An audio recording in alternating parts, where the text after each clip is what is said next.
আসসালামু আলাইকুম। ইব্রাহিমাবাদ মাদ্রাসা মাহমুদনগর তারাবি পড়ে বের হলাম।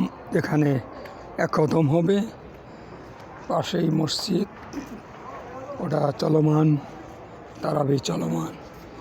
ওটা তিল হাবেস, 3 পারা একদিন, এক খতম হবে, 3টা হবে আর কি, 10 দিনে এক খতম। আমরা কমজোর মানুষ তো, এই জন্য এক পাড়াই পড়লাম। আর এই যে চলমান আছে এখানে, মনে 3 পারা করে হচ্ছে প্রতিদিন 3 পারা হচ্ছে। এই যে ইয়ে আছে, আল্লাহ ওনাদের তৌফিক দিক, ওনারা 3 খতম করবে এক ইয়েতে। ভাই বন্ধুগণ, আশা রাখি আপনারা সবাই ভালো আছে ইনশাআল্লাহ। আল্লাহর রহমতে আমি ভালো আছি। এই কোরআন লৌহ মাহফুজে রক্ষিত আছে। দেখেন ভাই, দুনিয়াতে শ্রেষ্ঠ গ্রন্থ আসমানি কিতাব আল কোরআন, এটা লৌহ মাহফুজে রক্ষিত আছে।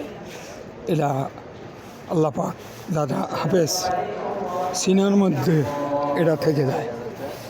দেখেন, বাইবেল, সনাতন ধর্মকণ, গীতাকণ কেউ কিন্তু মুখস্থ রাখতে পারে না। আর আল্লাহর রহমতে এটা মুখস্থ রাখতে পারে। আল্লাহ পাকের স্মরণশক্তি দিয়ে দেয় এরকমভাবে। এই জন্যেই আল্লাহর রহমতে এটা মুখস্থ করে রাখে ইনশাআল্লাহ। তে এই জন্যে আল কোরআন কত বড় কিতাব, লৌহ মাহফুজে রক্ষিত আছে এবং মানুষের সিনার মধ্যে ওইটা আল্লাহ পাক স্মরণশক্তি দিয়ে দেয়, রাখে। কিন্তু অন্য কোনো ধর্মগ্রন্থ, সনাতন বলেন, বাইবেল বলেন,